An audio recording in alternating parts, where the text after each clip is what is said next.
I'd have to say maybe a little bit of Sania Mirza. Back in her heyday, obviously the Indian fans took to her and they followed her all around the globe. Obviously not to this extent. And I think the ceiling that Alex Eala has is obviously that much higher. What happens when an underdog steps into Madrid and steals the spotlight before even playing a point? The buzz builds, practice sessions draw massive crowds, and suddenly the hype outpaces the results. But when expectations rise faster than performance, the pressure becomes real. Does it forge a breakout star under the lights or reveal cracks that only true competition can expose? You play, or even when you're training, do you know that there might be a 5, 7, 9-year-old Filipino that really looks up to you and maybe they want to be you in 10, 15 times, years time? Yeah. I mean, I haven't thought about that yet. I try to think about when I was that age, 5, 7, the people I looked up to, Maria Sharapova, of course, Rafa Nadal. I think it's a super important, sometimes the first impression that you have of tennis is with the big players. No one in Madrid expected a storm to arrive in designer sneakers, racket in hand, but the moment Alex Eala appeared, everything shifted. The tournament stopped feeling like just tennis and started resembling a coronation long before any title was won. What surrounded her wasn't ordinary hype or routine support, it felt like a full cultural surge. Even experienced organizers seemed caught off guard, quietly rethinking how one rising player could reshape the atmosphere and influence the entire sport. I felt the power of community like this. So Alex lost the first set, but she came back in the second, and then down 4-0 on the third set, but still managed to win the game. That is grit. That's not quitting, even when it's uncomfortable. Watching that match reminded me that, there's always a break coming, and sometimes you just have to be patient long enough to see it. And while everyone was cheering for Alex, the surprising part is that none of this aligns with expectations. Madrid is a stage built for proven champions, players with Grand Slam titles, elite rankings, and years of dominance. Yet Alex Eala arrives outside the top 40 and moves through the Caja Magica with undeniable presence, as if she belongs. Even more striking, the crowd reacts like they've been waiting not for a legend, but for her. Never expected anything like this, sa totoo lang, because syempre Philippines is not really on the map here 6 months ago. Nung nanalo si Alex and she's getting a really good world ranking, she's doing well in the tournaments, she's beating champions, she's beating world number ones. That's given it so much great exposure for the Filipinos out here. That sometimes nagteten, sometimes bakit mga barkada kasama and they go hit around. But now sometimes some of them will want to teach their children and hone their skills, so when they get older, they might have potential, reaching the same potential as Alex. This is where the narrative takes an unexpected turn. Alexandra Eala isn't just entering tournaments anymore, she's redefining their atmosphere. In Madrid, even before the first point is played, the buzz around her practice sessions already feels like the main event, shifting attention in a way that challenges tennis tradition. These comparisons maybe with Leylah Fernandez, obviously in terms of your game, you're both lefties, you both sometimes take the ball early. Are you familiar with these comparisons, and how do you feel about that? No, I'm not really familiar with those comparisons, but I think Leylah's a great player. Obviously, she did the final in US Open a couple of years back, so she's a trailblazer in her own way.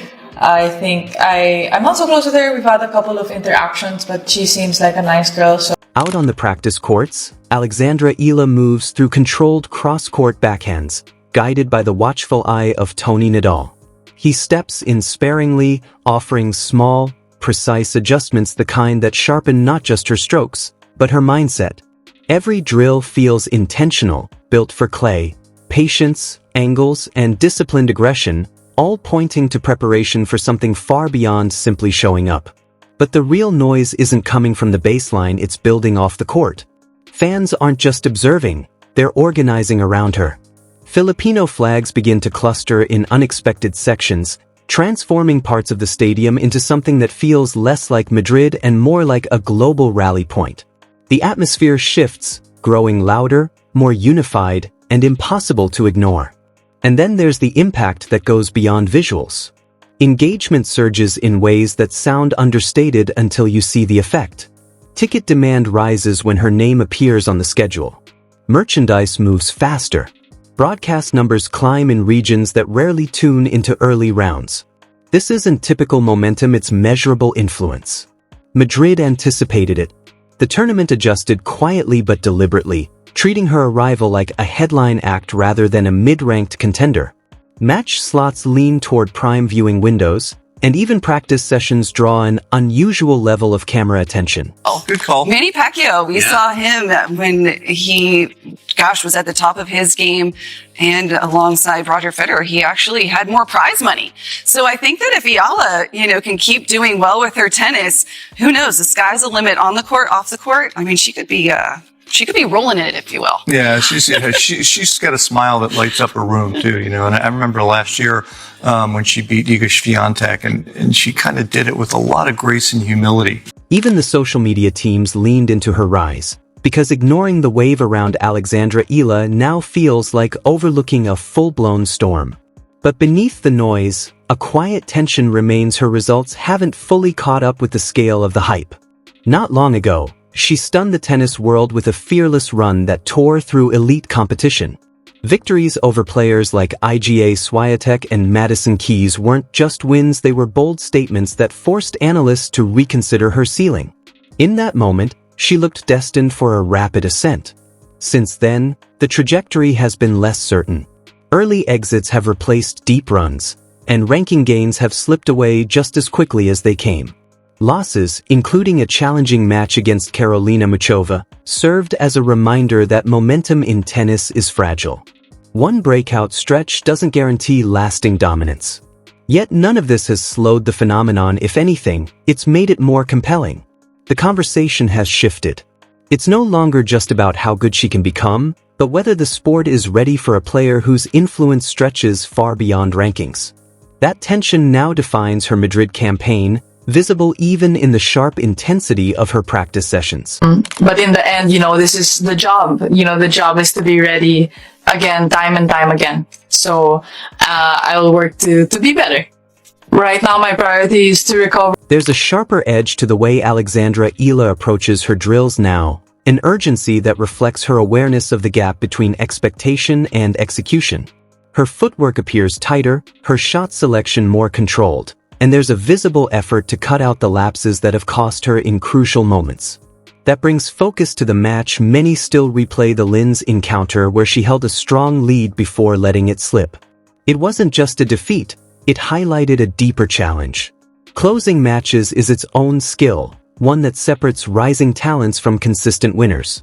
Against players like Yelena Ostapenko, hesitation isn't just risky, it's punished immediately. The question now follows her from city to city. Can her performance truly catch up with the phenomenon surrounding her?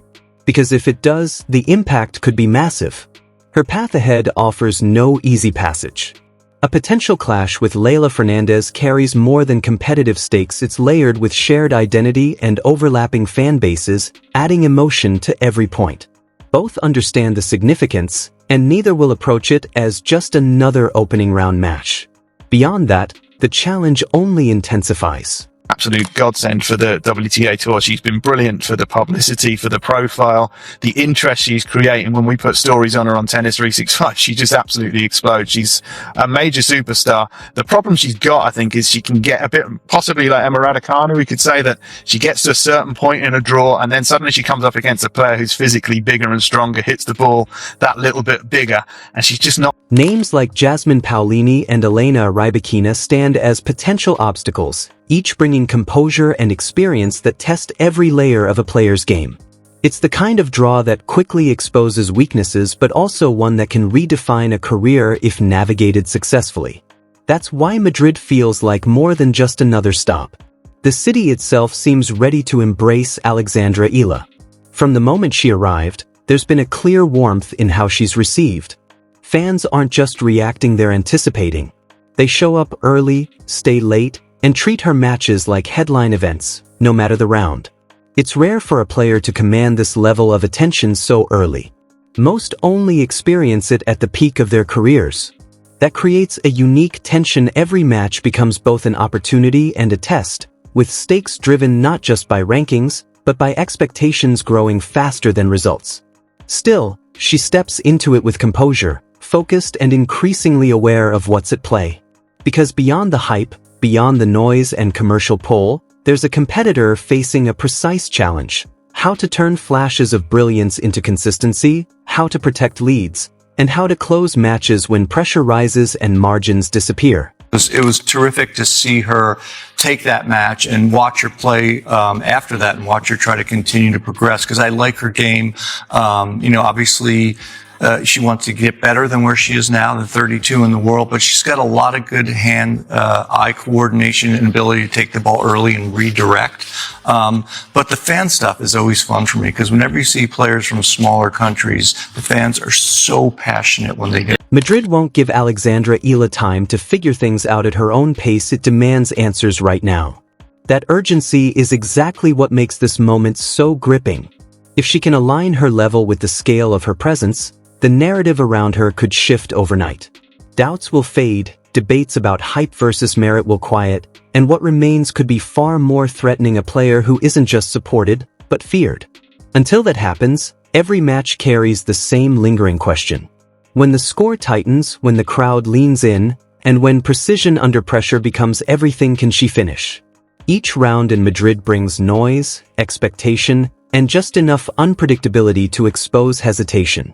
For Eala, that mix is either the ideal stage for a breakthrough or the toughest place to hide the unfinished edges of her game. The crowd that welcomed her like royalty hasn't changed. They're still loud, still fully invested. But their energy now carries a different weight.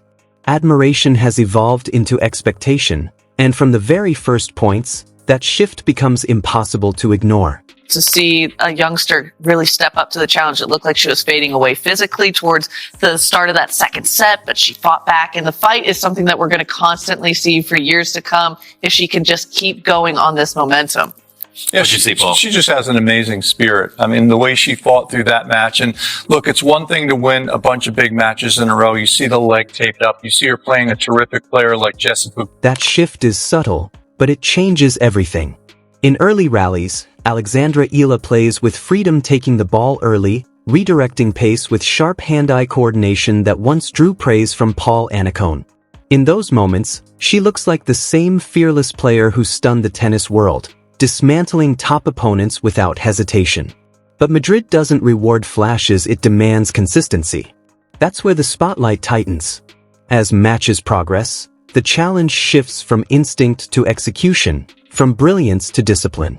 This phase of her development is what everyone is watching. The tools are clearly in place. Her forehand carries the depth and spin needed for clay. The backhand remains compact and dependable under pressure. Her movement has evolved, allowing her to build points with purpose instead of simply reacting. Under the structure of Rafa Nadal Academy, her game is being shaped for sustained success, not just short bursts refined with the intention of turning potential into lasting dominance. Down to her years, she's playing great tennis. She was a joy to talk to, and it's great, I think, for tennis that we have this completely new demographic.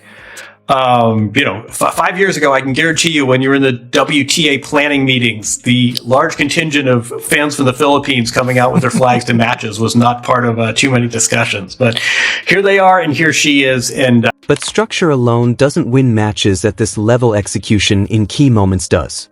And Madrid has a way of pulling those moments into the spotlight, ready or not, for Alexandra Eala. What makes it even more striking is how the crowd reacts when pressure arrives. Instead of tightening, the atmosphere often swells, as if the supporters are trying to carry her through the finish line themselves. It creates a rare dynamic: part belief, part anticipation, where the audience feels invested in her rise and the tournament itself seems to grow around her presence. Madrid is no longer just hosting a player, it feels like it's hosting a moment that expands with every match. Still, beneath all the energy and narrative weight, tennis remains brutally simple.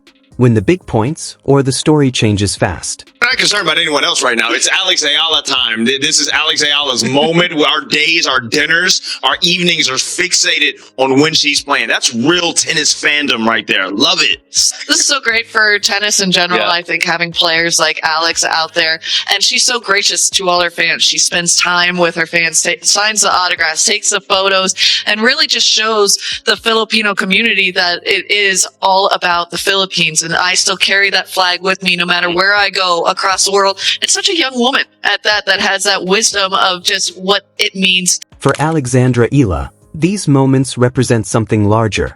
She's no longer framed only as a prospect with promise, but as a contender with real proof. The conversation begins to shift from, can she, to, who can stop her? That's how fast tennis narratives can change. One composed run, a few clean finishes under pressure, and the distance between hype and results can vanish almost overnight. Until that happens, Madrid sits in a delicate balance between expectation and reality. Each match becomes more than progression in a draw. It becomes a test of identity, a way of defining what her rise actually means. And as the crowd grows louder with every rally, leaning into each point like it might be decisive, one truth becomes hard to escape. Madrid has already formed its belief. The only question left is whether she will confirm it.